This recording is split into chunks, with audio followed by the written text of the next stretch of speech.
Hey everyone, welcome to the episode. With me today is a very special guest, the CEO of EXA Arcadia. Now before we begin the episode proper, I'd like to give you a heads up on the production of the show. To begin with, I think it is important to understand that this episode was recorded in 2 different sessions due to time zone issues and my guest's busy schedule. In the first session, we were extremely pressed for time and weren't able to do the usual audio checks. We also used Skype rather than my usual Discord. As a result, Skype decided to pipe in the guest audio very loudly and cause some distortion in the recording. On the bright side, in the second session, which is the longer one and primary part of the episode, I resolved these audio issues and it sounds great.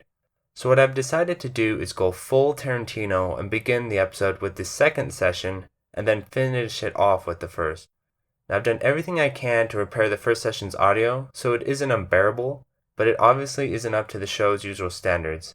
Again though, the majority of this interview sounds great, so just think of the last half hour as a B-side of sorts. Also, on the last part, I added in some background music to help smooth things out. So let's begin the show.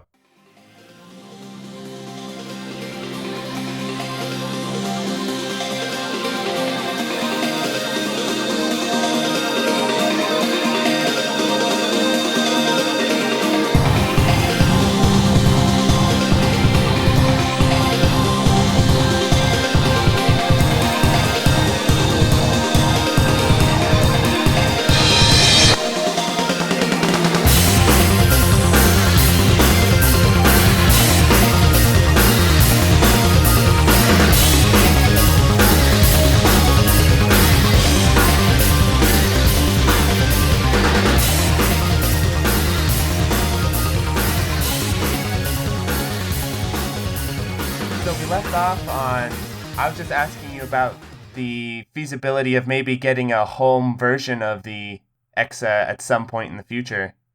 Right. So, we get a lot of requests for this, but obviously we are focused on the arcade operator market first. So once we've satisfied that marketplace, we'll take a look to see if there is something we can do for home. But obviously, the cost difference between the arcade operator market and a home console market is very different. Right. And I think it would be another case of having another Neo Geo type of situation. Uh-huh. So I had a few smaller questions about the hardware. The first is, how large is it physically? Just to give people kind of an idea. I would say it's roughly the same size as a current console. Oh, okay. Something like a PS4 then? Something like that? Around that, maybe a slightly bigger footprint, but it's around the same size. Okay. As far as video ports, because of its kind of ability maybe to go between analog and digital, what kind of video ports will be on there? So no modern graphics card has analog RGB out. Mm-hmm. So it's HDMI out from default, and from there we have an adapter that will support the analog RGB format. So we have a VGA adapter, or we're looking at how we can best support 15 kilohertz. Generally, there'll be some kind of pin connector for that. I do the same thing and I have to use kind of like an Extron Emosha to get that 15 kilohertz out of a modern graphics card. Right. It is, it's a very costly way to...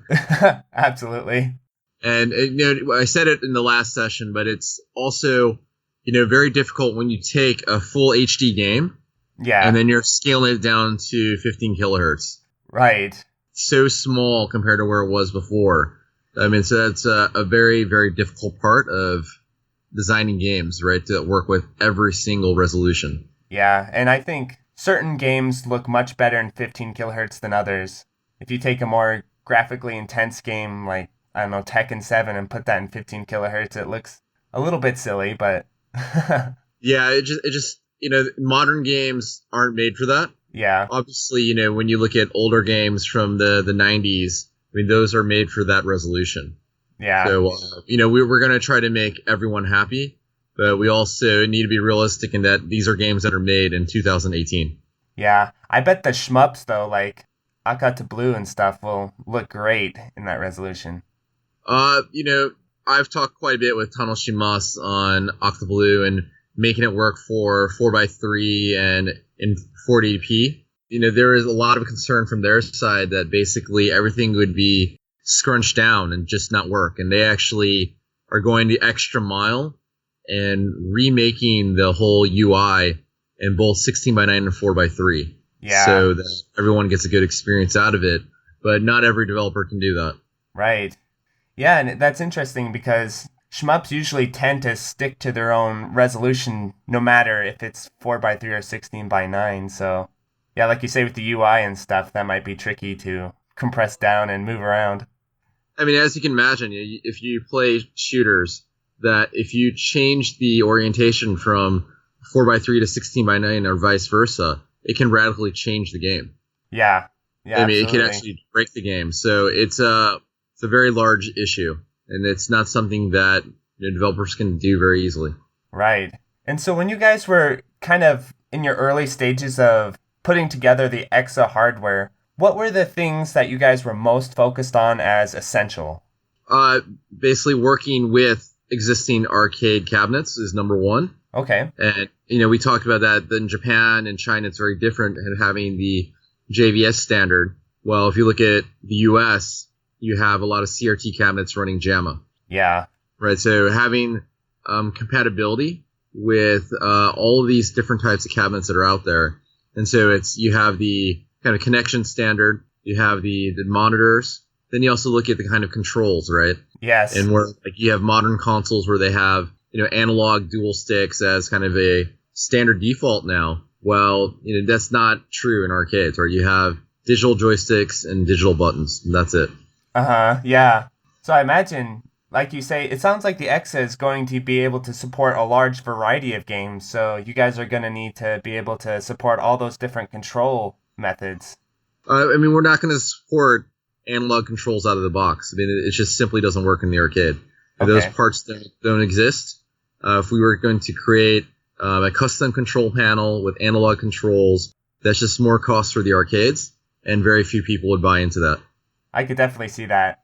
So, I mean, it's something we'd consider in the future, but it's not something that you see very often. Like, you come to Japan, talk with Japanese arcade operators, you will not find analog joysticks very easily attainable. So with things like driving games and stuff, do they use digital controls usually, or are they analog?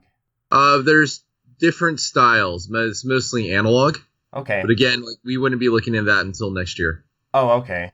So I was speaking with some of the European shmup enthusiasts, and I was wondering, in regions like Europe where arcades have kind of died off or are slim to come by, what ways can EXA impact these regions? Well, it's interesting because in Europe you have a lot of individual collectors, more than arcades, but also, Europe suffers from the same problem as North and South America, where content wasn't sold to them. And so with EXA, there's the opportunity for some of those independent arcades to get this content. There's like a very big arcade that just opened in the UK, right? And they're importing a lot of content from Japan. They're getting like Konami B-Mini cabinets. Oh, they're cool. getting a lot of the latest stuff from Japan. But again, they don't have a way to connect to the network. To enable those arcades to have a good business, and then they can get customers. And it's going to be growing that market back. But it's not just Europe, it's not just North America. People forget about places like the Middle East, Southeast Asia. Australia is a very big market. Right, yeah. Yeah, Latin America itself is also huge. Well, that's great. You guys are taking a more, global approach because, like you say, what worked in Japan, with their online infrastructure and everything, won't really translate to other regions where there's not the same infrastructure. Exactly. We have to work with the local standards of each region, and that's really our biggest challenge. So I kind of have a question relating to that. It's a little bit elaborate, but I think it'll be interesting to hear what you think. So growing up, arcades in my community were thriving, I would say. But then about the mid-2000s is when, arcades kind of tanked, where I live anyway. And one thing that happened is the arcades that were still around started jacking up the credit prices really high to the point where I stopped going, even though I loved the arcade. So I guess what I'm asking is, when you guys are working with maybe newer arcades or arcade owners who aren't really well versed in the business, are you guys going to kind of give some recommended practices of what, could help them succeed in their region? Well, it depends on their business model. So if you look at like the U.S. arcades and the kind of the recent trends, one trend that we've seen is the rise of the free play model, where you pay an entrance fee and then you can play free play for the rest of the day or for some set of amount of time, right? As opposed to somewhere like you have the kind of family entertainment centers where it is like a credit based on card that's been cashed in with some kind of value. Right. It's going to depend on their business model. I don't think we're really in a place to tell them how to run their business. Right. But obviously, there's different ways to make money from this. And, it's very different in the U.S., say, than it is in Japan, right? You have different costs, different standards of value for entertainment. Like I said, in Japan, it's been 100 yen to play normal arcade games for the last 40 years. And like you were saying, those, the credit per time sounds like it's kind of stretched out with the online games and everything. Yeah, and it's a hard business here in Japan for all of these arcade operators who aren't a major chain. And you mentioned that the European, I guess, scene hasn't had access. Was that mostly due to online infrastructure issues? Oh, it's just a lot of content just has not been sold overseas. And even if it is like a single PCB like the last one, Saidai Ojo. Right. It was only sold in Japan, right? Oh, that's interesting. I didn't know that. So there is just one is distribution outside of Japan, and second is with those network models, they won't distribute outside Japan. I see. Yeah. And last time we spoke about, you talked about how Virtua Fighter 5 was kind of a huge game that ended up kind of damaging the market. Let's say in the future, EXA becomes successful. Do you see developers like Sega or Capcom making more games for the EXA platform? Or would they kind of stick to their own proprietary stuff? I think that's a really interesting question. Obviously, we aren't them. Right. But if you look at doing business globally, if we have a platform that's successful in all these different regions, I think it would make sense for them to do so. And we've talked to both the companies that you've mentioned already. Mm-hmm. And so we have active discussions with them. Yeah, that's definitely exciting to hear, because I know, over the years, fans of those companies have noticed, a lot of their arcade games just aren't coming out anymore, or they're just straight to home, kind of thing. There's no arcade market anymore. Yeah, I think what people need to realize is that when you have a company like Sega, which is a huge publicly traded company, the cost of making a game has to go against the potential revenue they can make from it. Mm-hmm. So you could have 10 people make, say, an arcade game, and then those same 10 people can make a mobile game, but can make much more money from making the mobile game. It's very obvious a public company would choose the title that's going to make the most money. Yeah, I know if you're an arcade enthusiast anyway, that's kind of frustrating, but it's definitely understandable. Yeah, and I think a lot of people don't realize that a lot of your favorite arcade companies are actually publicly traded companies to have to answer to their shareholders. Right. And so they have to maximize how much money they can make and how to best use their people.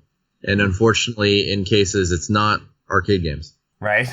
Yeah. So I was speaking with a friend of mine who spent some time in, the Japanese arcade scene, and he was talking about there seems to be a trend among Japanese shmup players that, they're skewing older in age and that not many younger players are interested in shmups. Do you think there's a way EXA can help rejuvenate interest among younger players?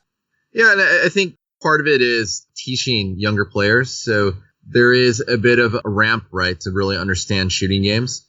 They're quite difficult. I think it's very similar to fighting games, where we've gotten to a point where the games are just so complex on the first impression mm-hmm. that people are too discouraged from playing them.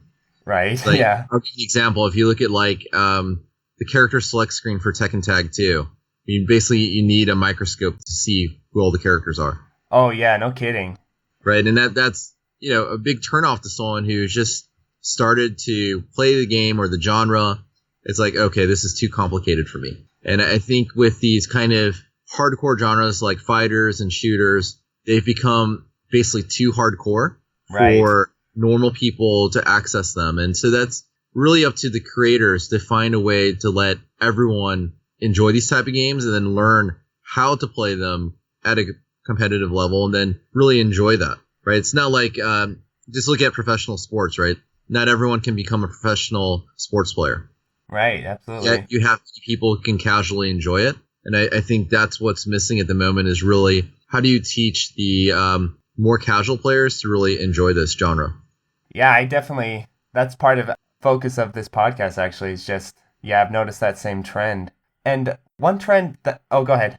No, I mean, it's a very difficult thing to accomplish as a creator, right? Having a game design that works for both the hardcore fans and then the casual fans. Yeah, no kidding. It's definitely a fine line that you ride a lot of the time. And kind of speaking about that, actually, one series that I've noticed that that has kind of helped get people into the shmup community is the Toho series. And yet I've noticed there really isn't an arcade version, I believe, or many home console ports. Would that be something you guys would be interested in? For Toho, I mean, I think it's an interesting series, right? It's, made by one guy, has long running hit basically as a doujin game here in Japan. Yeah. But it's kind of I think two core issues with that game. One is the look and the characters of the game don't really have mass appeal when you think of like the Western markets. Right. And secondly, just the kind of aesthetics of the game don't scream state-of-the-art game. Right. So I think it's actually quite difficult to properly make that a commercial title. We've had a lot of requests in Japan, actually, Toho games should be an official arcade release. I think simply, though, I mean, you can buy this game for, $15 in any game store in Akihabara, but then how is this going to be very different in the arcade version unless it's totally revamped? Yeah, you're right. And like you said, you guys aren't really that interested in straight ports. You'd want to see something, new, unique or new. Right, and if they wanted to do something brand new with a little bit more effort put into the aesthetics, then we'd be totally open to it. But I think as is Toho's straight port is a bit difficult. Yeah, I could see that. And I guess it obviously has a lot of fans, so if that is something they want to do, and we'd love to please the fans for that. Yeah, absolutely. I've just noticed a lot of people, when I ask what kind of got them into shmups, a lot of people are saying Toho did. So, you're like you said, there's definitely a fan base there. Yeah, I mean, it's absolutely the hugest, doujin fan base that we have here in Japan. Is all these people who love Toho, make derivative works like, soundtracks or even other, games on the series. But then again, it's something where we want to be able to appeal to the casual consumer as well. Mm-hmm. And kind of along those same lines of, new shmups coming to the EXA, someone was curious to hear, let's say a shmup is developed exclusively for the EXA. What time frame would you guys like to see before that shmup gets a home console port elsewhere? Well, we're fine with games having a console port. We just need to have the arcade version to have exclusive content. Oh, okay. So that could even be a simultaneous type thing where the person develops, like Akata Blue, for instance. Yeah, I mean, Akata Blue is a different story where that's not going to have a console version. Right. And that's completely up to Tanoshimasu. But in most cases, if there are existing versions, that's perfectly okay with us, as long as the arcade version has exclusive content for the arcade operators. Otherwise, there's no reason for it to exist. Yeah. Like you say, that's an issue with Toho that I actually hadn't considered until you mentioned it. It's something that if the creators were to make exclusive content or an exclusive Toho version for the arcade, I mean, I think that would be great for the fans and then be great for the arcade operators. Yeah. Last time we were speaking, we talked about the South American regions and Chinese regions and kind of the global impact of the MVS. And I was talking to my friends about it, and one thing that we really like about the EXA is the idea of having those cartridges. But I was wondering from your guys' perspective, are you guys concerned about any bootlegging or bootlegs being made for the EXA? Yeah, I mean, obviously piracy is a huge issue. I mean, it's, even if you look at today, the Japanese games that require the network, there are several groups out there who have hacked them. I mean, obviously the piracy with the Konami Bimani stuff is very big. Yeah. So it is a big issue. And it comes down to, I think, a lot of people have gone to piracy on some of these items because simply they weren't provided for sale on those marketplaces. Mm-hmm. And so that's kind of the driver for that. But also, I think people should just have a look at the bigger picture. This is probably the last chance for many of your favorite Japanese creators to make games that you like. And if this becomes not viable, well, this whole style of game will probably be lost. Yeah. So, we understand piracy and security in general and the security loopholes that have plagued all these Japanese manufacturers. So we've put in a lot of effort into that. And of course, that's a very, very key part of what we do is ensuring that our game creators are able to sell their games and don't have to fight bootlegging. And I know that's been a big issue with the AES market too, is that the bootlegs are getting to be pretty hard to distinguish from the, legit copies. Yeah, and that's older hardware as well. Mm-hmm. So there are different issues around bootlegging depending on the age of the hardware. Right, yeah.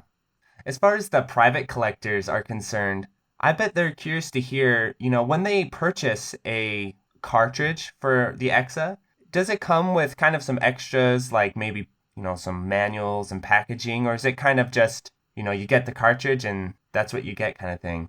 I mean, you can think of it as like a software kit, like for the other systems where you get the manual, the instruction cards and whatnot for the game in a box. But if you're expecting some kind of lab home console type of limited edition, it's not that. Yeah, okay. But we're looking at making limited editions in very small numbers for the collectors. Oh, nice. And so probably for every normal release we do, there will be a limited edition in very small numbers. Oh, yeah, that's really cool. What kind of things would be included in a limited edition? So a lot of cases would be the soundtrack for the game. The creators of the game would sign the box, and we would take a photo of that, showing that each of the limited editions were numbered by the creator. Oh, yeah, I bet that would be really cool to get your hands on. And we're trying to do kind of custom cases for them as well. So we're still looking into the production of that. And last time we talked about, the possibility of EXA having a kind of associated arcade cabinet, to go with it in different regions. Would we be able to see things like marquees for certain games?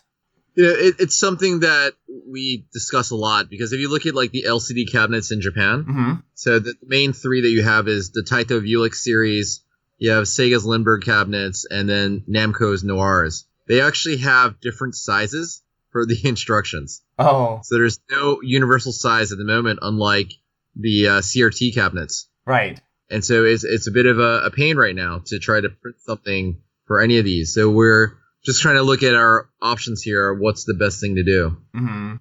Yeah, and for the North American, arcade owners, let's say you own a barcade and you get your hands on an EXA. What's kind of the recommended setup that would kind of make the hardware really stand out?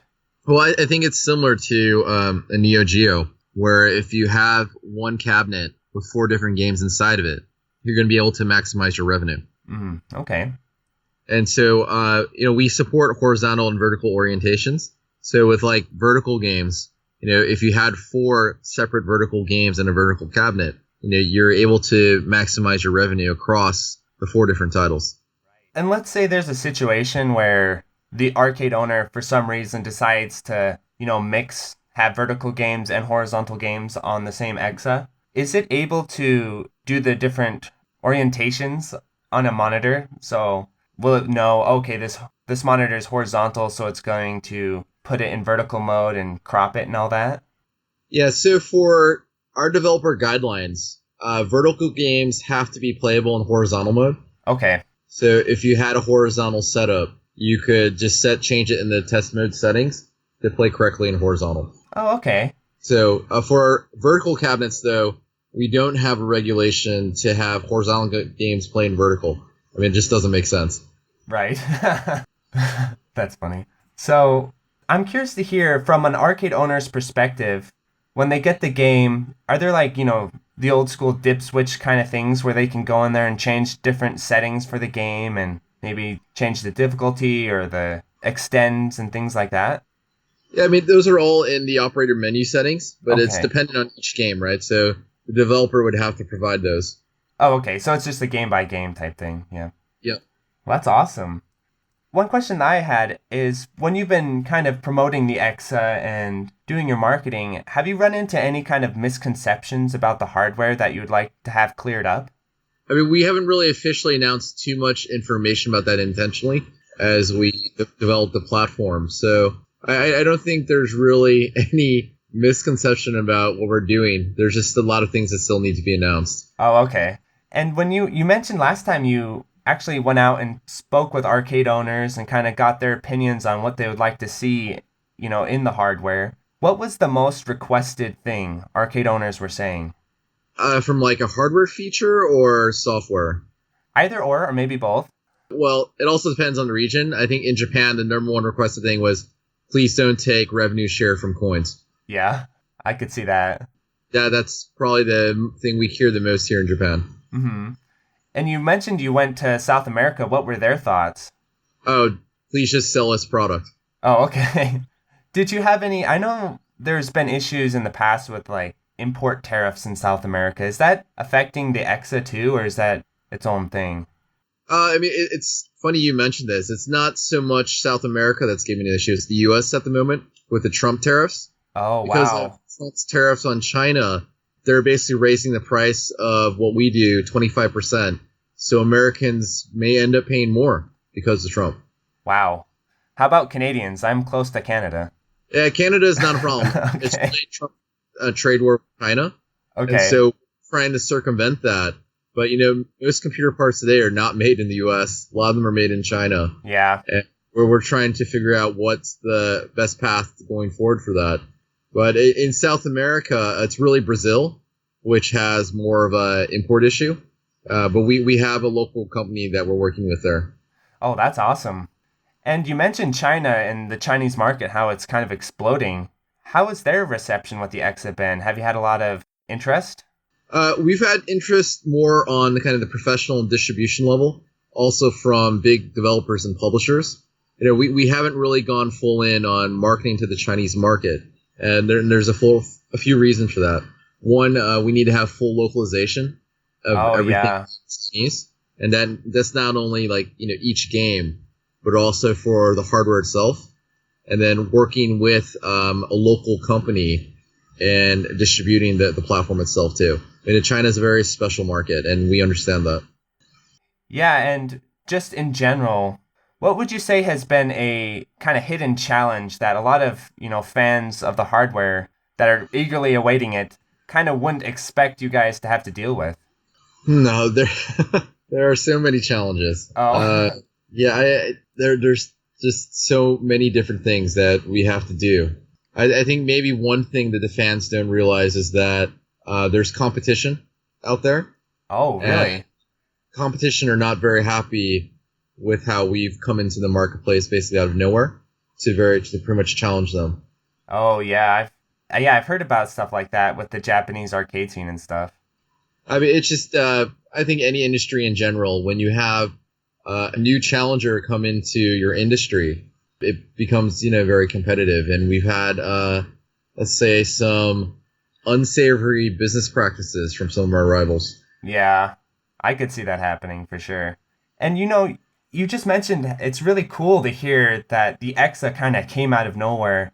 It seems it's almost more of like a grassroots type of, effort rather than, some larger company just trying to fill some quota or whatever. Yeah, and it really is that. It's an effort by people who are passionate about the arcade industry. So people who understand the pain points that arcades have across the world, and also creators themselves. In Japan, creators here, a lot of the guys that made games that you love have been forced to make games on smartphones, take on pachinko work, Right, just to, yes. just to eat. And we want to enable them to have an environment where they can make games that you love and they love. So it is more of passionate project, but also one that comes from a place where we understand the business as well. That's really cool to hear that you guys are getting a lot of interest from, these developers because from an outsider's perspective, I just assume they retired or, they're chilling, they're not too that concerned about making any more games, but sounds like they're still around. Yeah, I think to date we've probably met most of the famous developers that people love. Some people have exited the industry completely. There's some directors and planners who are just not in the video game industry because of what's happened with the transition to smartphone games. And so, but we've sought out a lot of those people. We've talked to a lot of them. The guys who are left are still interested. They're very excited about the opportunity. And would you say, speaking of smartphone games, would you say over the past few years that's cooled a little bit, or is that still like the number one priority for a lot of developers? Well, here in Japan, the mobile gaming markets has exceeded the console market, and that happened a few years ago. So for most publishers, they're looking at putting mobile phone content out there. Oh, wow. Yeah, that sounds so foreign to, I guess, at least where I live, where only like really casual players are that interested in mobile games, and everyone still uses consoles and PCs and all that. Yeah, I think it's the difference between the gamer population in different regions. Here in Japan, we have something what we call the mid-core population, where these people, they're not like super hardcore into playing like fighters or shooters. Yeah. But they understand core mechanics because gaming has been around in Japan for so long. So if you look at like an RPG and the kind of the structure of it, most people are going to understand it. Or they'll understand like how a puzzle game like Puyo Puyo works, right? Because it's just kind of a standard thing here in Japan. So the gamer population for that segment is very wide. And those are the people who are playing these kind of mobile phone games here in Japan versus what you look at like the US. I think it's very split. You have, the casual people who play stuff like Candy Crush versus the very hardcore people who are buying the AAA titles on console. Yeah, that's funny you mention that because I took a trip to my local arcade last month and they had one new machine. And the new machine was a Flappy Bird machine. And I was like, oh no, what has this become? Yeah, that's an interesting trend that's happened in the West of having popular mobile games reversed ported into the arcade, and they've seen varying levels of success.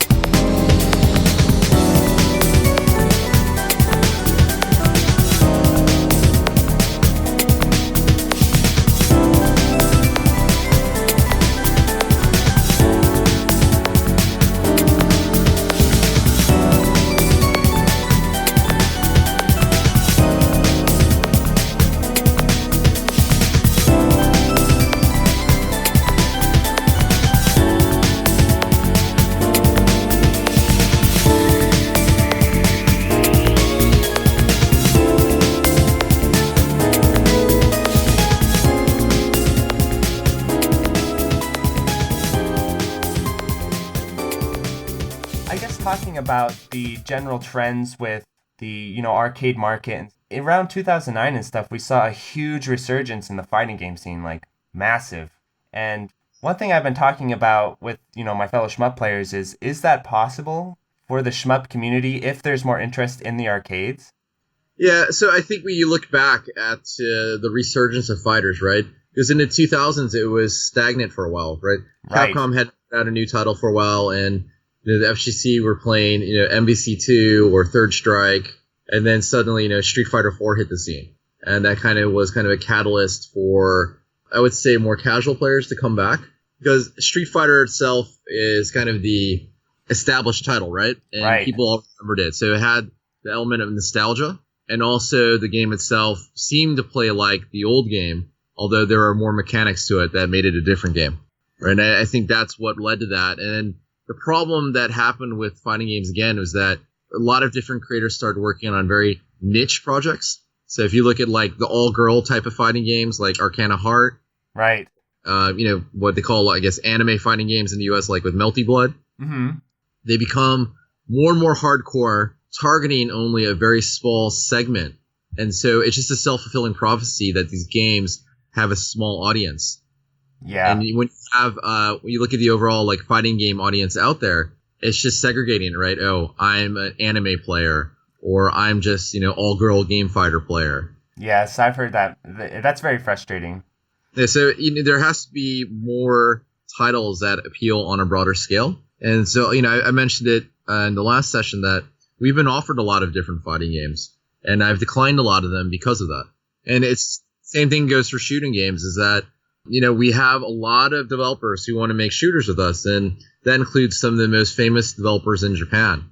But the problem is that if we released 20 brand new shooters next month, what would happen, right? Yeah. Only a few of them would sell, the rest would cannibalize each other, and then shooters are dead again. So when you're looking at, prospective shooters to be released on the platform, what features or what aspects of them really stand out to you and say, oh yeah, this is a good choice? So I think it's a couple things. One, is it an IP that people know? Okay. So, I would arguably say that for the modern generation, Ikaruga is probably one of the most famous shooters across, hardcore and casual. Absolutely. I agree 100%. So if I said there's an Ikaruga sequel coming out in EXA, well, then people will know what that is. So it has a lot of impact. Right. So we look at kind of that brand name impact, so be it the title itself or the creators. And then as well, we look at the quality of the game. So what is different about this shooter? I mean, is it just a normal bullet hell shooter? Is there something unique about it that's going to appeal to a certain region or a certain segment of gamers? Right. And, like we said, is there something that will appeal to more casual people? So when you look at shooters in the arcade that were successful in the US, Raiden was actually very successful. Oh, yeah. Talking with the CEO of Cebu, he told me that he went overseas so much during the Raiden 1 and 2 days to sell boards. It was crazy how much Raiden sold outside of Japan. Yeah, that is 100% accurate, because I was saying this earlier in some of my podcasts. Growing up, the shooter to everyone was Raiden 2. I mean, that's a shmup. If you said, what's a shmup? Raiden 2 was it. Because every arcade had a bunch of them, But I didn't see things like Dodonpachi. I didn't see, some of my favorite shmups now I never saw. Yeah, and then, those games had poor distribution outside Japan. So that's one reason. And the guys for Raiden did a great job selling that across the whole world. Another good example is Psycho. A lot of the hardcore shooting guys don't like Psycho, but the Striker series probably sold the best outside Japan. They sold very, very well all throughout the Western world. Yeah, and I remember playing some Psycho games growing up, so if they reached me in the mountains of Idaho, they definitely had an impact on the global scene. The Strikers, I've seen it in many different places all across the U.S. before. And it was so popular that they did that reverse port to the Neo Geo. Yeah, that's really cool. And so kind of getting back to, I'm really interested to hear more about your kind of views on, what makes a shmup appealing in the arcade. Are there also mechanics that stand out to you? I mean, Ikaruga has the mechanic that can't be denied with the polarity and everything. Would you like to see more stuff like that? Yeah, I would like to see more refreshing takes. I mean, obviously, bullet hell is a genre that a lot of modern shooter players love. Yeah. I like them myself, but they're very hard for beginners, right? So there needs to be some newer mechanics that are easy to understand for players to come on board and try these games out. Like, if you look at Akata Blue, the whole bomb and charging mechanic is very interesting and different. And so, right, yeah. I've told Tanoshima, like, this is a really new mechanic, but at the same time, it needs to be explained to the player more simply in how it works. Because at the moment, you just get thrown into a game and figure it out. Yeah. Cave, with a lot of their shmups, had those really excellent, like Guenge, had those, opening instructions, or like Metal Slug too. Really quickly, it tells you, these are the controls, this is how you activate this move, and, you're off and playing. And then that's something that we really respect for SNK on what they did, is having that tutorial that starts right when you press start. Mm-hmm. And that's something actually we require of all of our developers as well. And, the reason for this is, well, in Japan, arcades are super nice here. They put the instruction sheets on the arcade machine. That doesn't happen in other regions. And I've seen it many times in the US where those things just go in the trash. Yeah, at least where I am, most arcade machines are unmarked or do not have the original art. Or they have the wrong art. For instance, there's a Street Fighter 2 cabinet with Raiden 2 marquee on it at my arcade, so...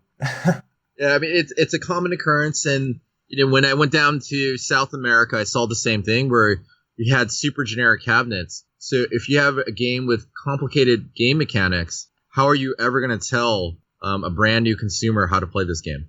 Yeah. And you do that with a tutorial, but also having game design that is easier to pick up. So, I talk about this a lot, actually, with the shooting game developers here in Japan. One, making the game easy enough to understand, but complex enough for the hardcore players to appreciate some kind of scoring mechanic, right? And so you have that kind of longevity in the game.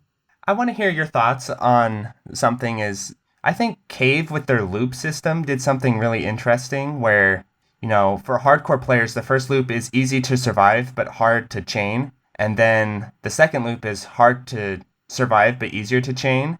Would you like to see kind of mechanics and balance like that in some of the shmups that come out on the EXA? So I can tell you that arcade owners don't like the two-loop system because essentially a good player is hogging the machine for a very long time. True. I don't think that the two-loop system was actually a good thing. Instead, you should have different modes, so you could have one mode or the other, and you play through that.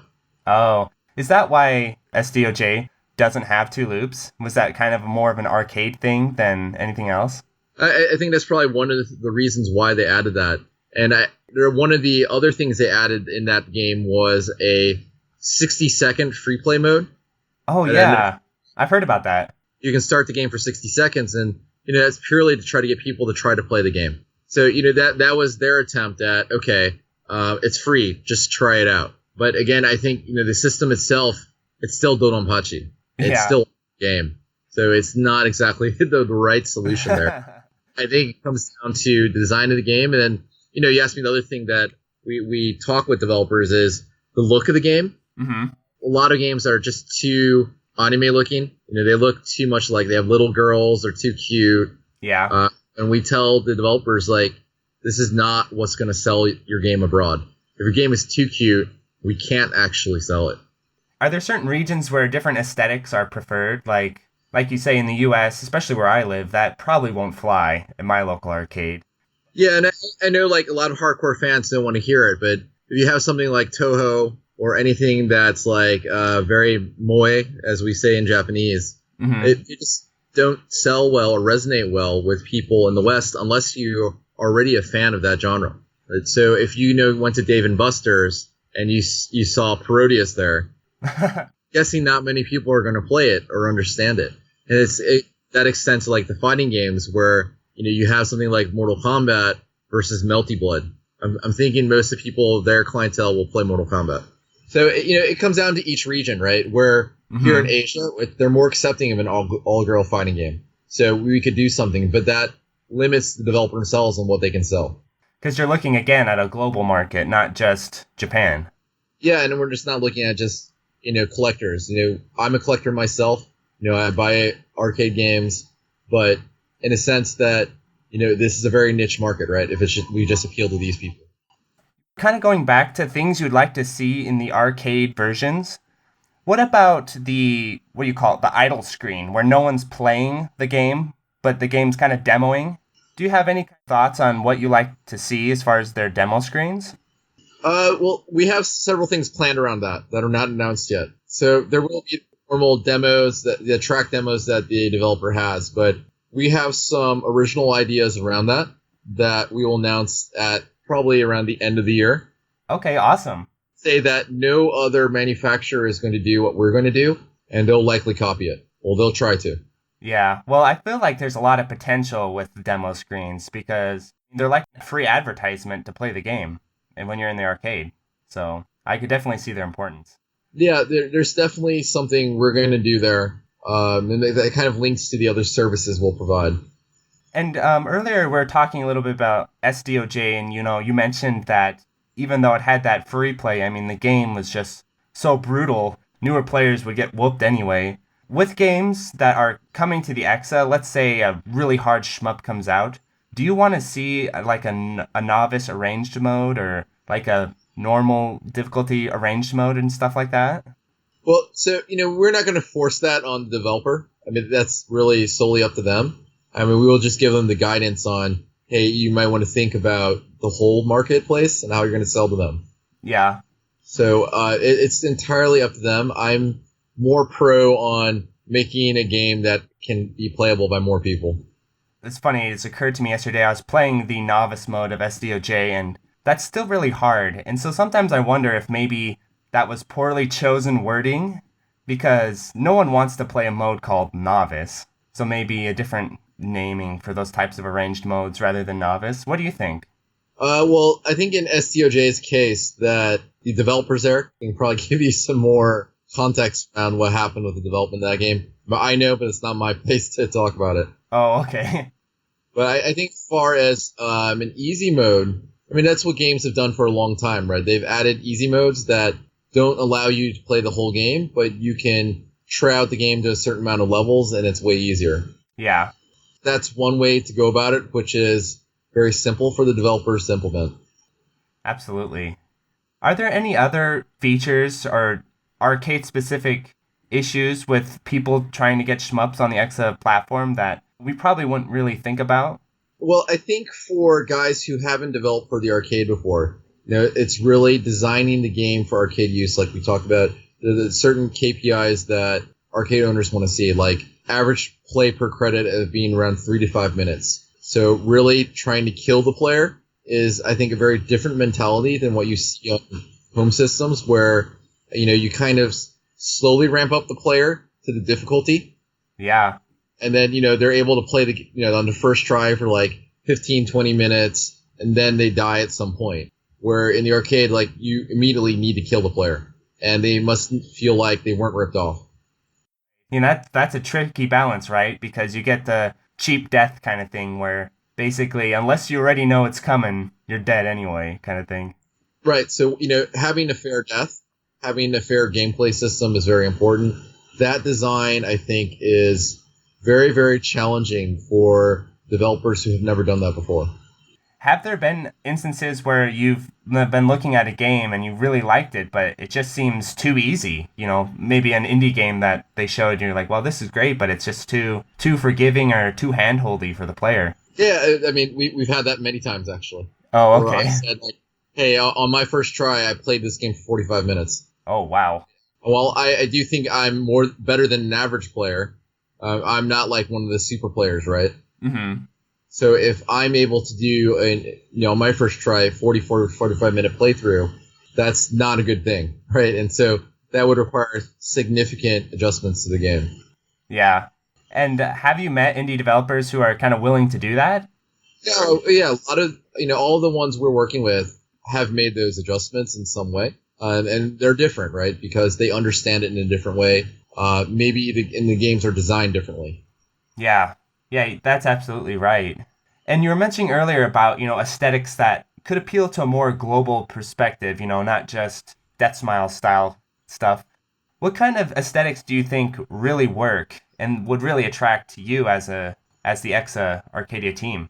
So, it kind of goes both ways, where we're working with a lot of Western developers, and their art doesn't really resonate with the Japanese or Asian audience. Oh, yeah. And so what we're doing in those cases is that we have a broad network of Japanese artists that we know. So like famous manga artists or anime character designers. We're actually bringing them in to kind of redoing the art in some of the games. That's really cool. Kind of rebranding them and selling them here that way. And just vice versa. So it's something that goes both ways. And I think that's more around the localization of a title. Wow. So is it possible then certain shmups will have different releases, like the international release or the Japanese release and stuff on EXA? No, so we're just going to make one definitive version that we think works for all markets. Oh, okay. It may be something in test mode that you can change depending on the game. But if we think of a genre that's stronger in one region than another, we're going to cater to the stronger region.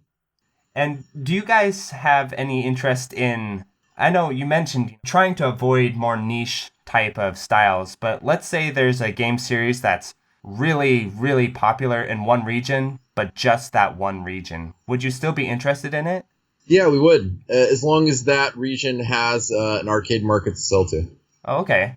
So, if we look at fighting games, I think this is a very interesting place where, like, in the West, you have popular games like Mortal Kombat or Injustice 2 and Killer Instinct, but right. very, very few people play them in Japan. Yeah, that's a great example.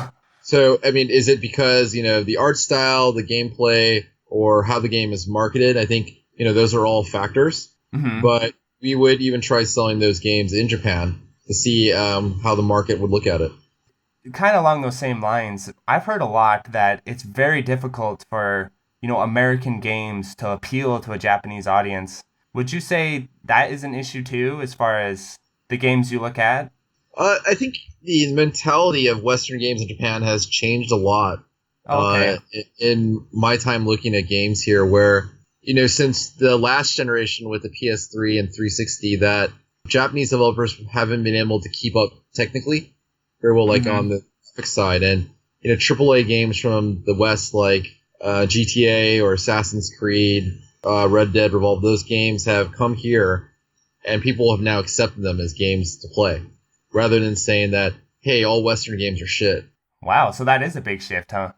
Yeah, I think there is that shift where people are more accepting of Western games, but genres like FPS still are not that big here. So I think the games are more accepting here. They just have to be localized in a way that can be understood. And for example, like Ubisoft games had pretty poor localization back in the day. So you would play the game and in Japanese it would make no sense to you. Oh, that's funny. I mean, it's like running, your localization through Google Translate. Or like some of the famous Shmup poor translations and stuff. I mean, it's great if it's intentional. Like, we have a title that we haven't announced yet that has intentionally bad localization, but it's so bad that you can understand it's supposed to be that way. Oh, that's funny. So, I think the localization and marketing of a title is very, very important, and that's something we help all the developers with by providing free localization. Are you doing localization globally, right? You mentioned Middle East and, all those regions. We're doing localization into the main markets that we sell into. Okay. People who understand the context and source material of the games are able to localize it so that local markets can understand it.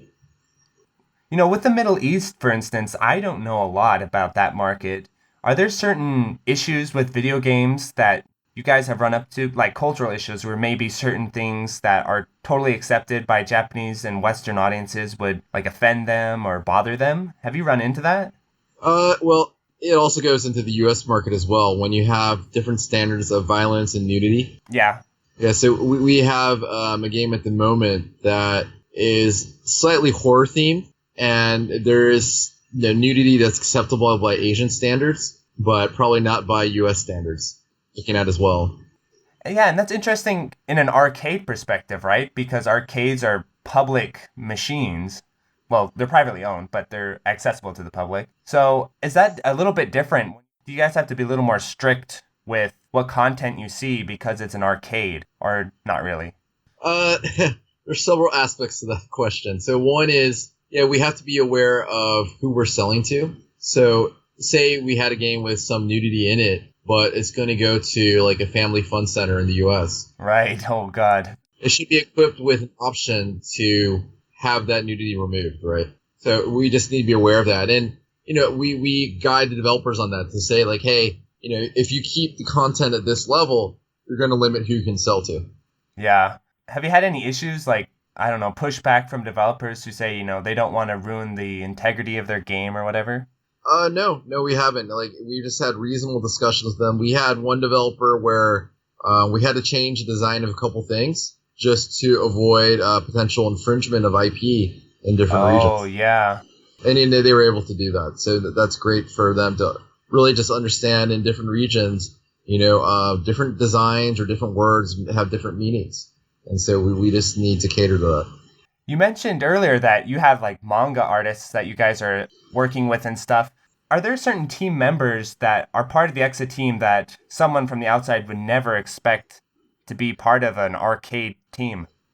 I think for our team, basically everyone loves arcade games, but they just have different specialties professionally in what they do. I don't think there's anyone particularly surprising of where they come from. It's just we're very diverse and multicultural. Mm-hmm. So we have different aspects of how would a title work in this region, How would people see things in another? So I think that's really, really useful to have. But I don't think we have anything that's too out of the ordinary. Oh, okay. How did the EXA team come together? I mean, it sounds like you guys, like you said, are a grassroots movement. How did that kind of start? I think it's just a group of people that we've known each other before and loving arcade games and working in different aspects of it. Just decided that this is something that we want to try to work on. I mean, the original part of the project came from looking at the pain points in the Japanese ecosystem and why arcades were dying in Japan and what we could do around that. And secondly, when I was introduced to Tanoshimasu talking about Akata Blue and their smartphone version, and that's when we proposed to do an arcade version. What was his reaction to that? It's like, oh, is that still a thing that we can do? That's funny. First meeting is that, oh, we can still do that. They hadn't thought that arcade was still a viable option for them. Yeah, and earlier you mentioned the different ways arcades are making money. You're saying some still go by coins, some do the pass thing. What would you say is the most primary model in Japan? I mean, Japan is still all coin-based. You won't find an arcade that just does free play only. They may have certain hours where, hey, if you pay this amount, you can play this game for an X amount of money. But in Japan, it's full coin play because even if you put the machine on free play, the arcade is still charged per credit on the coin revenue share. Oh, okay.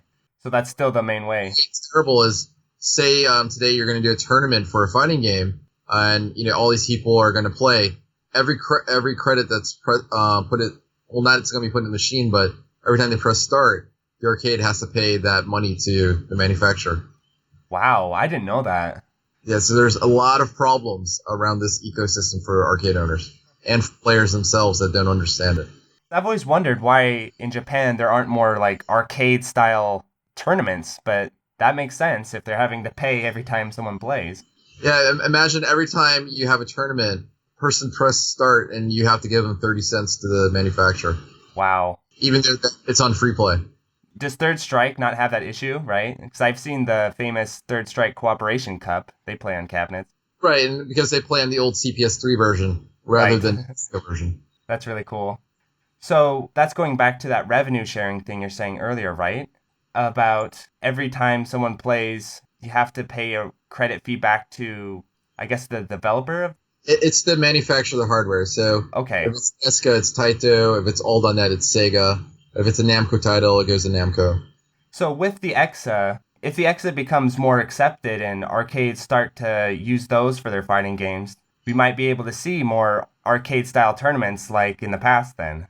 Yeah, and I think we're going to enable that not only with having no revenue share on the coins, but also the additional services that we're going to provide to arcade owners. Mm-hmm. That's help them run tournaments and engage players outside the arcade.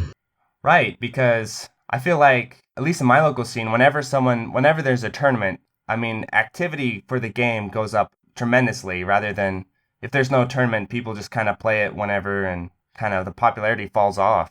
Yeah, exactly. And so we're going to help drive that kind of trend, like when there's a big tournament, like whenever there's an EVO every year, there's a ton of attention placed on those games right afterwards.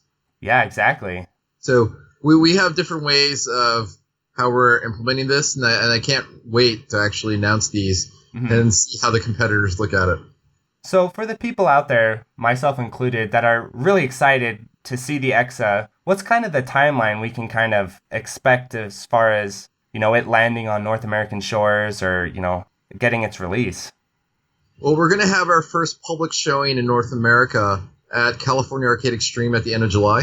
Okay, cool. So we'll be there with probably 5 to 6 games, and anyone can come by and play them. That's really awesome.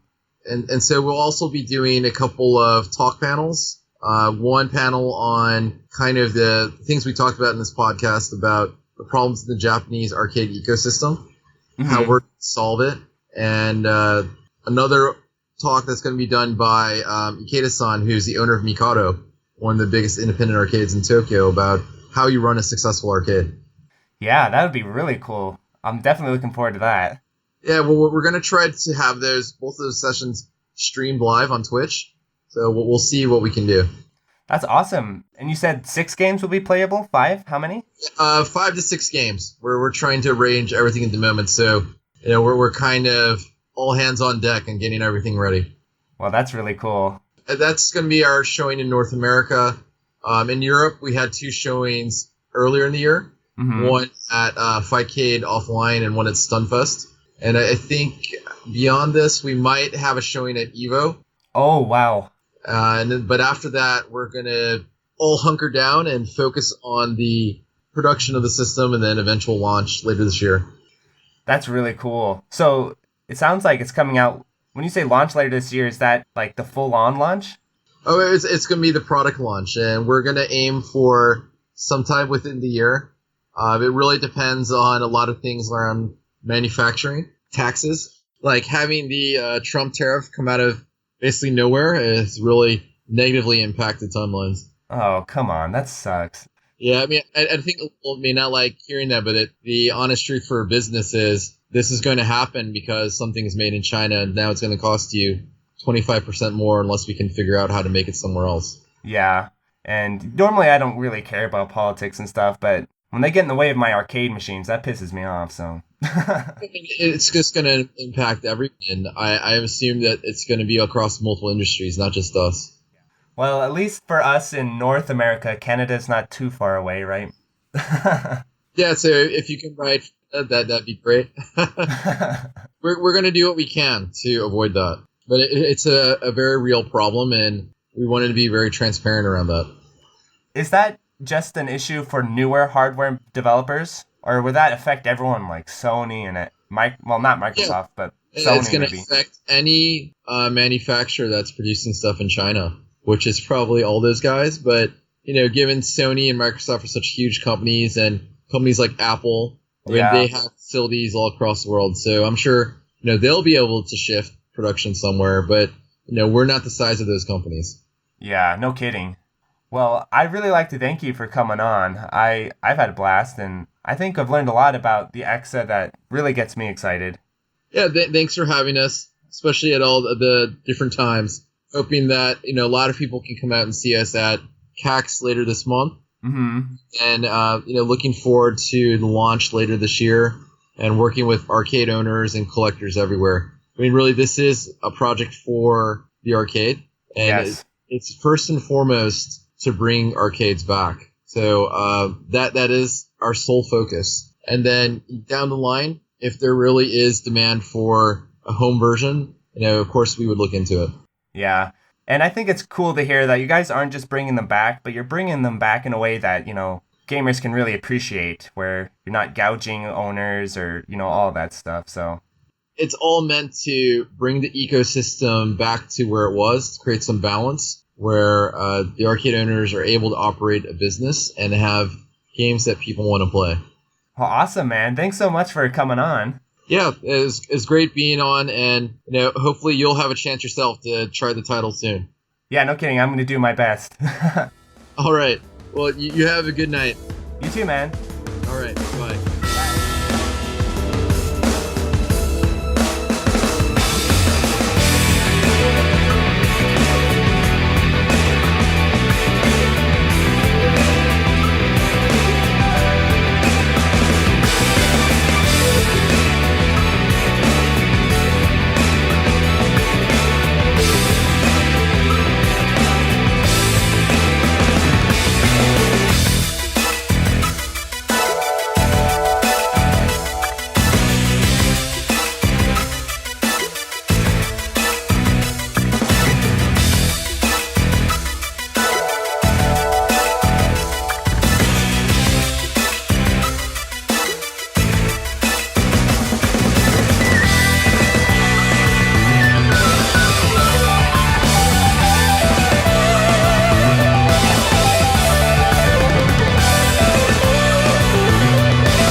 So in the way it's modular in that you can swap out games. So it's not dedicated to just one game. So the inspiration was the Neo Geo MVS, where you have something like the 4 slot, right, where you can put 4 games into one motherboard. So that's in the way it's modular, and we have some other stuff planned for the future that we can't talk about right now. Oh, okay. Well, when I was thinking about it being modular, I was also wondering in terms of repair. Something went wrong on the board or some part of it had some malfunction. Would it be easy to repair, or would you have to kind of redo everything, like kind of on modern consoles? I'd say like it's more like a console. Okay. Because it's really customized, right? It's not using completely like off-the-shelf parts that you could go buy at a store. Okay. Another thing I was curious about is I was reading that it was a Windows-based platform. I don't have a preference. I was just curious what advantages Windows offered. It's fairly simple that when you look at the industry today for consoles and even like, Steam and arcade development, that convergence has happened through hardware. And so when you look at like from the PS3 360 generation, it's converged more to PC hardware, and development now is concentrated on Windows. So we wanted to make it easier to get developers to make content on the platform, and that was making a Windows-based platform. Oh yeah, I could definitely see that. A lot of people develop, like you say, for Windows first almost, especially the Shmup community. Well, and you just look at games in general, right? You usually have like a PC build, you have the PS4 build, Xbox One, and Switch. And generally the PS4, Xbox One, and PC builds are very similar, with the PC one being able to max out the specs a bit more. Yeah, absolutely. Another aspect of the hardware that I'm curious about is, let's say for arcade owners or maybe even personal owners, how much control do the owners of the machine have over things like the graphic settings, resolution, or VSync? Or is that just kind of like a console where that's controlled mostly outside by the developer? Yeah, so that's going to be optimized by the developer themselves for the hardware. Okay. So that really, having this kind of flexibility, creates a bunch of performance problems, right? So we have our developers optimized for the hardware itself. I was also reading that you guys have different video resolution options, either 4:3 or 16:9. Mm-hmm. Does every game that come out on the platform kind of need to be able to do both resolutions? Yeah, so this goes kind of looking at the global arcade market and how it's so different in different regions. So take, for example, China and Japan. Both these markets have LCD cabinets as kind of the mainstay. And even though Japan still has some CRTs and retro arcades, all the major chains have switched to LCDs. So you have monitors that are 16:9, and in Japan, funky resolutions, 1360 by 768. Oh, wow. Then you go to the US, where it's still like 99% CRTs. Right. Right. So to basically appeal to the global market, we've had to work with everybody, and that means working both in 720p, 480p, and then we're also looking at supporting the guys who want 240. So one of the major challenges is that modern video cards no longer have analog RGB out. And so we're developing a solution for that to please these customers who are still using 15 kilohertz CRTs. Yeah, that is a huge challenge, I could imagine. I mean, personally speaking, I've kind of had to deal with trying to get that to go myself from, like you say, modern cards that don't even have analog out most of the time. So I think, though, that'd be really awesome if you guys could get that to, the kind of traditional CRT monitors and stuff. Yeah, so we have it. We've shown it at Japanese arcades before that we have 40p, so 31 kilohertz working, and people have played it and had no problems with it. So the next step is really getting down to 15 kilohertz. But, consumers really need to understand that we are basically in between, yes. HD and SD. And a lot of games developed today are made for HD. Yeah, that is a big challenge. If you look at a console though, like PS4, I mean, they have a base resolution of 480p. So it's kind of a similar thing for our developers. Yeah, I think a lot of Shmup fans really like the 360 and PS3 because they're able to do both resolutions, or both, analog or digital. So that'd be awesome if the EXA could do that as well. Yeah, that's what we're working towards. So hopefully we can announce something for that in the coming months. Great. And so one major concern, especially, these days with modern monitors and everything, is the concern of input lag. And so I was kind of curious how you guys have been, reducing input lag, or if that's been much of an issue with the EXA. So, I think input lag in general is always an issue for modern platforms, given one, you have the display, which has display lag, and then any kind of input lag based on the platform itself. Sure. So even like modern consoles like the Xbox and PS4, Switch definitely has input lag issues, and it's just how do you overcome them? And one, we have a bit of a limitation that we have to be compatible to the JBS protocol, which is the standard in Japan, right? If you don't have a system that works with JBS, you can't sell an arcade product in Japan. I mean, it's pretty simple. Oh, wow. Yeah. No one's going to buy your product.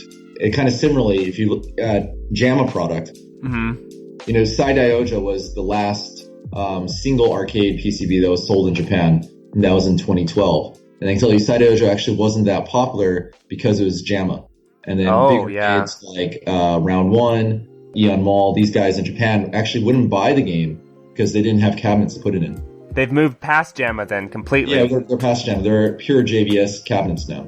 Okay. That's a major change. So, if we went out to the marketplace and said, by the way, we don't work on JAMA, we don't work on JVS, we have a brand new format, that's just shooting yourself in the foot. No one would buy the platform. And thankfully, in the US, there's enough people who have these JAMA JVS IO boards where they can plug it into a legacy cabinet.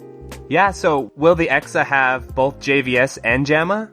So it's JVS out of the box, and then you can use any JAMA JVS IO board with it. Oh, excellent. And so going back to your question about input lag, so we are basically running at the limitation of JVS, but also looking at we're a Windows-based machine. Windows 10 itself has 3 frames of inherent input lag. Oh, wow. Just in the operating system? Just in the OS itself. Just to give you some comparisons, Switch out of the box is also 3 frames plus. Even if you look at going to arcade boards back in the day, Battle Garega is 4 frames. And that's on the original arcade PCB. Mm-hmm. Not as bad as it sounds, but also there are some differences if you're going to compare straight up to legacy hardware, right? It's not apples and oranges. Yeah. It is apples and oranges. It's not the same thing. Yeah. Sorry.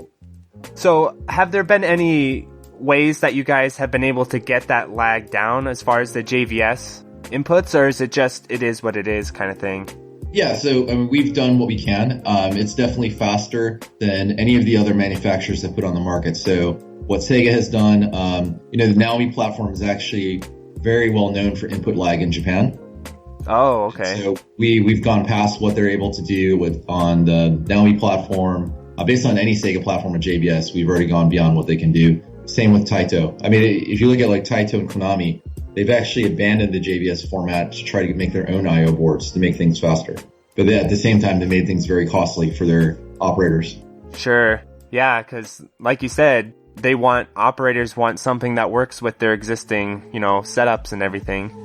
Right, exactly. And then what these other manufacturers done is basically force the operators to buy their hardware and their arcade cabinets. Yeah, and I remember reading in the articles just kind of about the economics of, the arcade industry right now, and how I think you mentioned in an earlier interview that, these arcade owners just can't afford this proprietary hardware, and they're, not being as financially successful as they once were. Yeah, it's very difficult, right? Because you have to make something that arcade operators can make money off of. I mean, that's their core business. That's awesome that you guys kind of took inspiration from the MVS, because, that's an excellent piece of arcade hardware. And going back to the topic of the cartridges, I think I read that it can support up to 4 at the same time. Yep, it's just like a 4-slot MVS. Okay. So I was kind of curious to learn how that kind of works from an operator's perspective, or like a player's perspective. Would you be able to switch between games, between credits, or was it kind of like have to be set up for the day kind of thing? No, so just like the MVS, you can select your game. Okay. And then you can just insert the credit and play. Oh, okay. So what it is, it's to maximize the revenue for an arcade owner, right? You have one cabinet. And then, really taking inspiration from what SNK did is having the ability to have 4 different games inside of it. Yeah, that's awesome. And so, can you describe what these cartridges look like and what's inside them? Are they flash memory, or are they like an MVS cart where there's, a whole board in there and everything? We'll give some more details around that in the future, but we can't talk about that today. Oh, okay. Will the EXA have any kind of official arcade cabinet associated with it for those who are interested in getting it? We're looking at developing cabinets for different regions. So if you look at the US, kind of the upright woodies are more popular. You have more space, and we've been asked by the big chains in the US to come up with a really big kind of showcase cabinet with 55-inch monitor. Right. So we're currently looking at that. And then, secondly, for the Japanese market, coming up with a better candy cabinet solution than what's on the marketplace today. So something that's full HD compatible with hi-fi speakers and that can be rotated very easily. That sounds really great. That will happen in 2018. It's probably going to be something 2019 or later.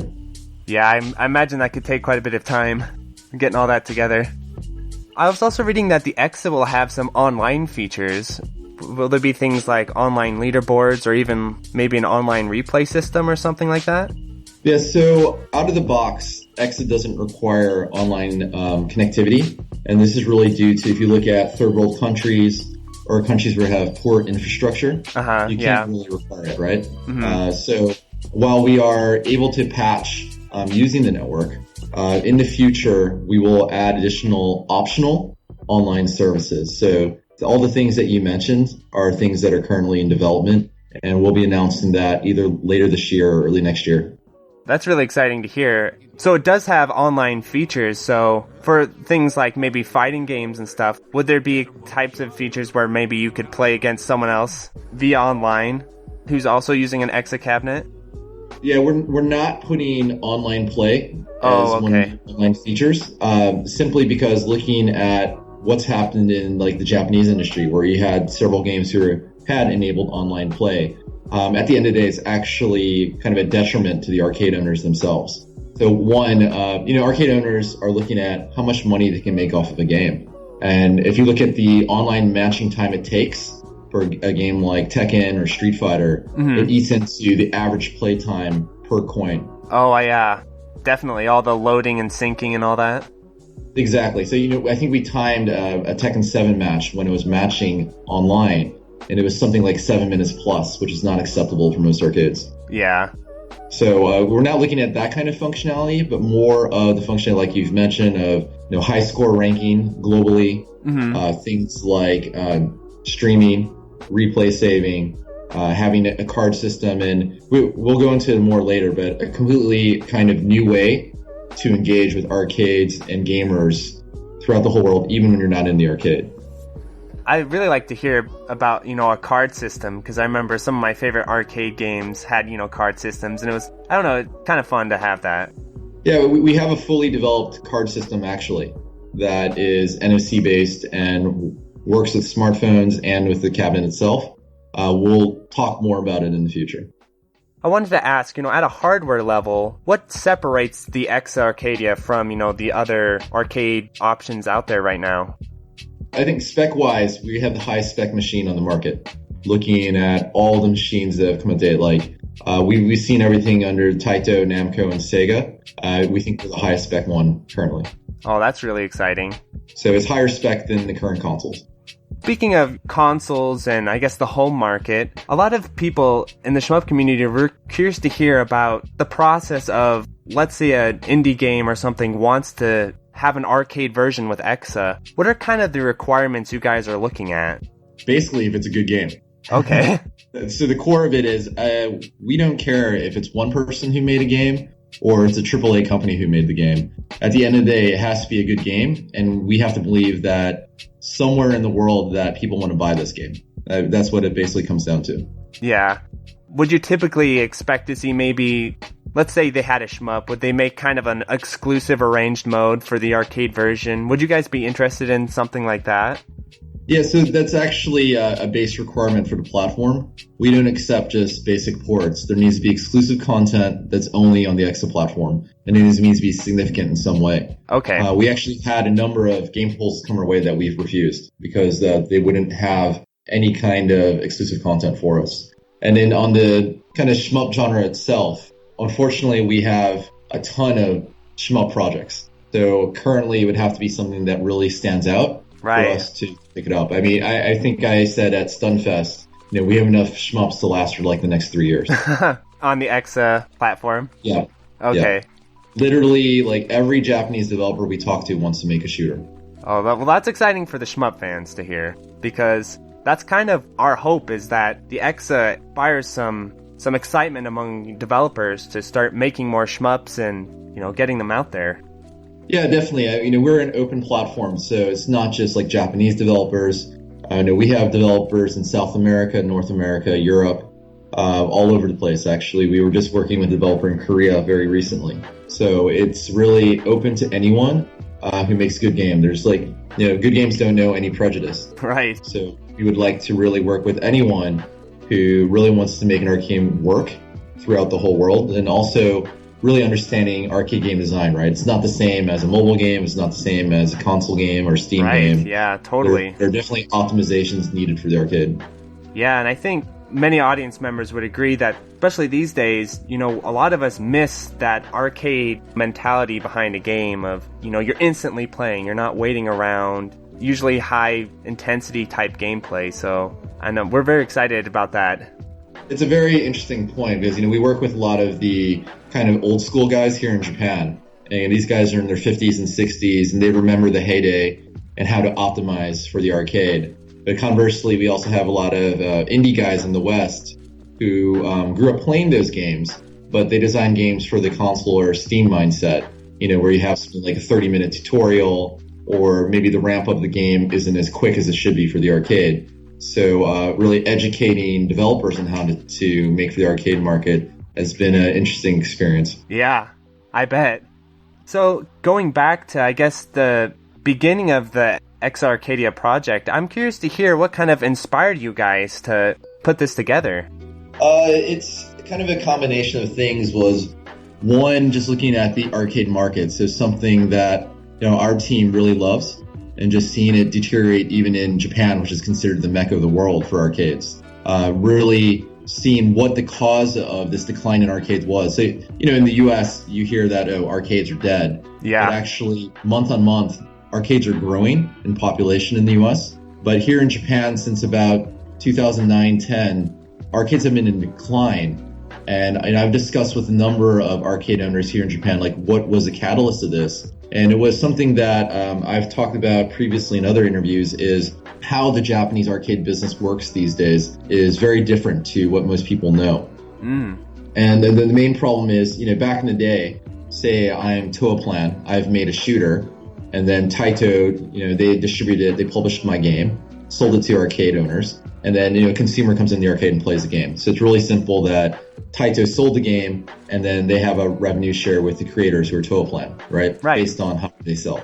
And then the arcade owner makes all the money from consumers who come in and play the game. What really changed, and the catalyst, was Virtua Fighter 5 by Sega. Virtua Fighter 4 was kind of the second coming of Street Fighter 2 in Japan. It was everywhere. Everyone played it. Oh, what a great game. 5 wasn't out. People thought 5 would be massive. And, Sega had a big packaging plan. It's like, hey, you've got to buy 4 arcade cabinets. And by the way, it's a lease plan. So monthly you have to pay fees for the network and leasing our security. And also, by the way, for every 100 yen coin put in the machine, we take 25% of that. Oh. And so this is something a lot of people don't know, is that money that's put in the machine today in Japanese arcades, a good revenue share of that is taken by the manufacturer. So it goes up to 50% these days. Oh, yeah. So I could see where, arcade owners would be really struggling financially then. Yeah. So if you look at arcade owners themselves, it's been 4 decades since arcades appeared in Japan. There's never been inflation of how much it costs to play an arcade game. It's always been 100 yen. But, your rent goes up, your cost of employees go up. Yeah. And also, as a game creator, it used to be that you got a cut of the sales of your game. It doesn't happen anymore, actually.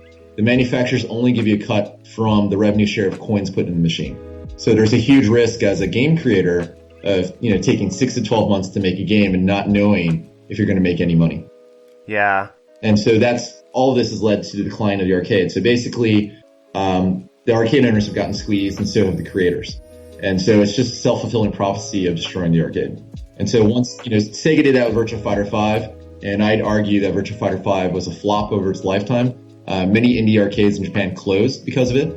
And then secondly, Taito Namco saw this system, Konami as well, and they've copied it and have their own revenue share schemes that go up to 50% today. And so, arcades just can't afford these new games. So I'll give you an example. Gundam by Namco is a very popular series, right? Many sequels. Players love this game. The new version that's coming out this year requires a $55,000 purchase for the cabinet and then 9% revenue share across coins put in the machine. Wow. And that money's going to Namco? Yes. So I would say most arcades can't afford a $55,000 cabinet. No kidding. Yeah, so that's where we're different. We don't take any revenue share from coins put in the machine. It's just kind of an older mentality, right? You buy the machine and you use it. Right, it's very simple like the old model. Okay. We sell units, we do a revenue share with the creators, just like the old days, and the arcade owners can put it up and just make money off it without worrying about anything else. And then in addition to that, the services that we'll announce later this year, early next year, are new ways for arcades to make money and also for developers. And so we think this will be a new revolution for developers all over the world. You were saying that the American market is growing as well. What you think the EXA will do as far as, Americans? So for America, you basically have, I would say, 3 different groups of individuals interested in the arcade platform that we have. So one are the FECs, the Family Entertainment Centers like Dave & Buster's, Round One. Then you have kind of more of the indie arcades, kind of the barcades, and we're in contact with quite a few of them. And then thirdly, you have the individual private collectors. So they're all, quite different markets. So if we tackle first the FECs, if you look at Dave & Buster's, they're booming. They're opening about 1 new location every month. Round One themselves, big Japanese chain. They've come to America fairly recently, and they have a plan to open 200 arcades in 2 years. Wow, that's really exciting. So, these are 2 very, very big chains. They both need content, and we've talked to both about what they want to see. So We've actually catered a portion of our portfolio to what they want. And then secondly, for the kind of indie arcades and barcades, we've talked with some of the big arcades in the U.S. like Galloping Ghost, Two Blocks in St. Louis, just to see what they also want. So we are basically tailoring product for these different marketplaces. And obviously, we were very aware of what private collectors want to and working on content for them. Yeah, that's really exciting to hear because I have a Dave & Buster's local to me, but I can't really go there because none of the games they have are that interesting. But they had, some shmups and stuff. I'd definitely take a trip, so... Yeah, I think, it's different, right? Dave & Buster's has a different crowd than the shmup crowd. Yeah. And it's something I've actually talked with their senior buyer before of like, you have a very vocal crowd of people like the B-Money guys or like Initial D or One Gun Midnight guys and, who actually really comes out and plays. And that's how they make their decisions.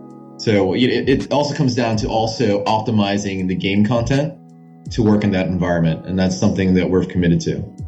As far as game content goes, you're saying I was really surprised to hear that, so many Japanese developers were already working on shmups for your platform. What would you say is the, area of content you guys are most interested in hearing developers coming to you with? So we want games that have more cooperative play. Shooters themselves, especially if you play them competitively, are primarily one-player experiences. Mm-hmm. But when you look at arcades, they're looking at trying to maximize revenue by time. Right.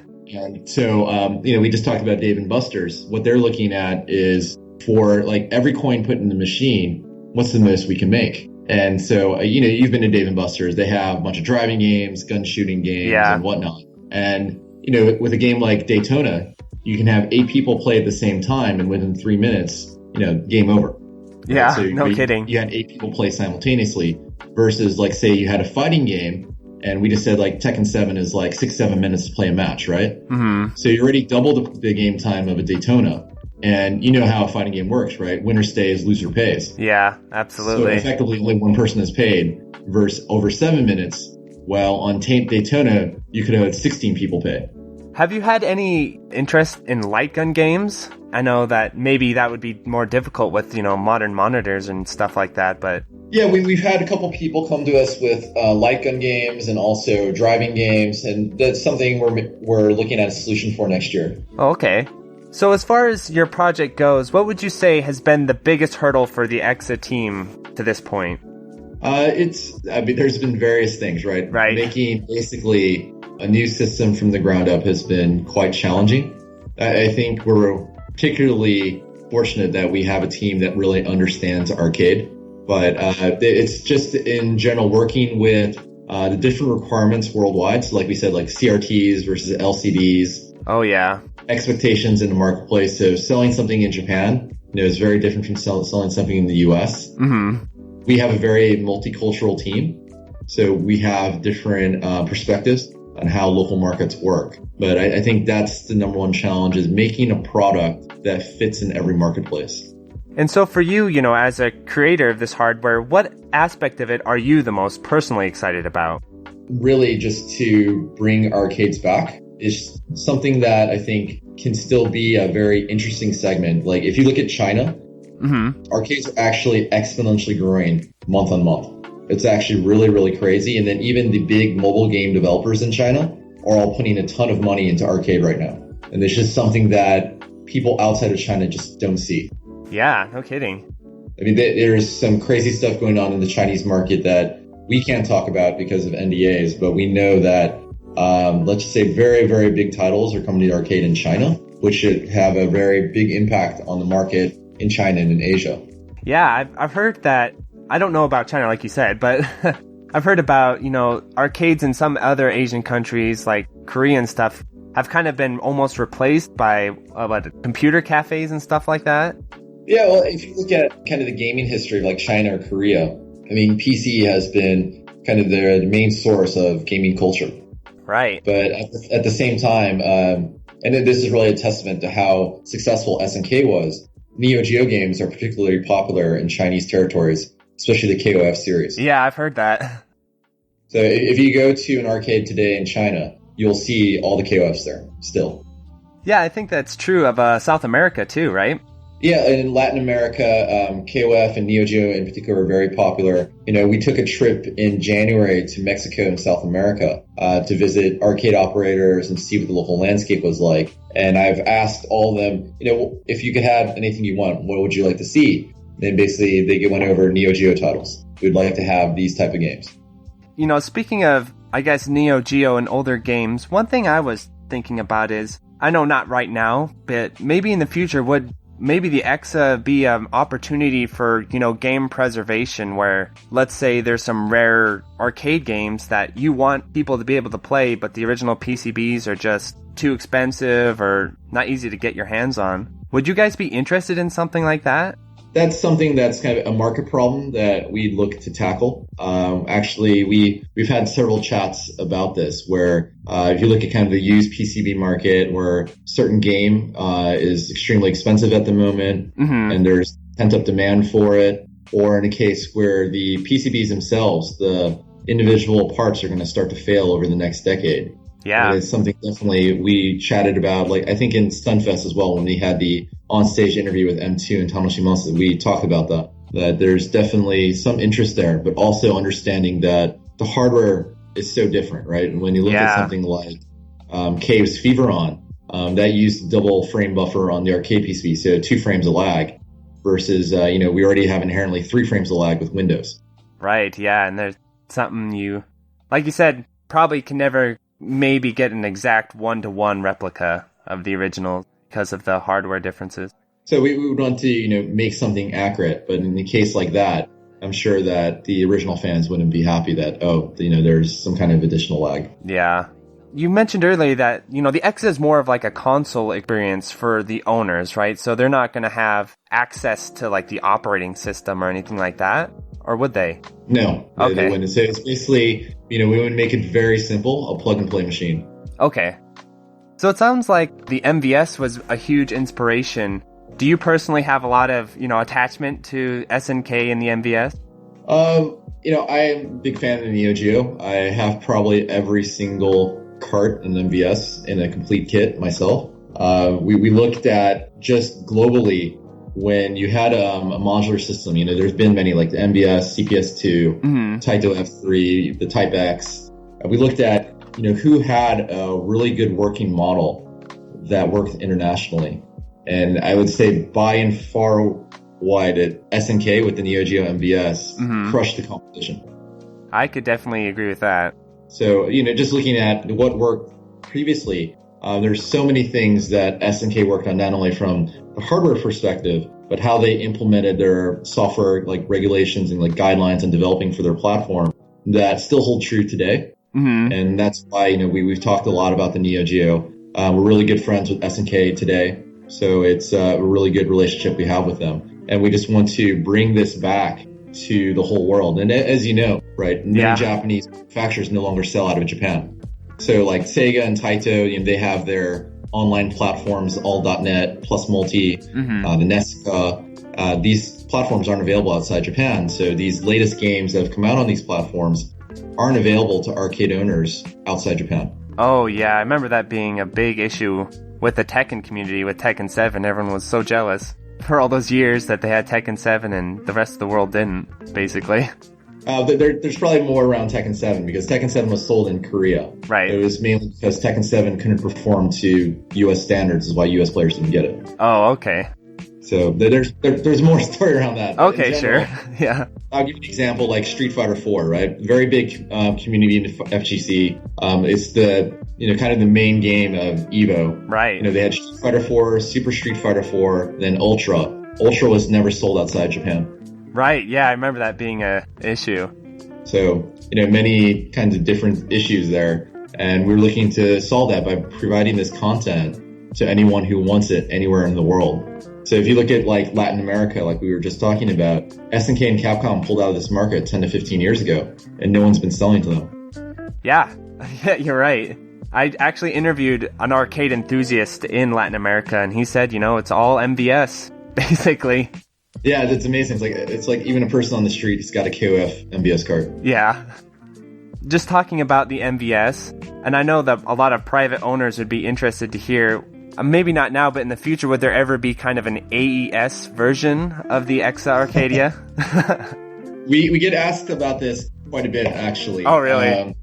Obviously, technically, it's feasible. Yeah. But, I mean, just cost-wise, it's going to be very, very expensive. Yeah.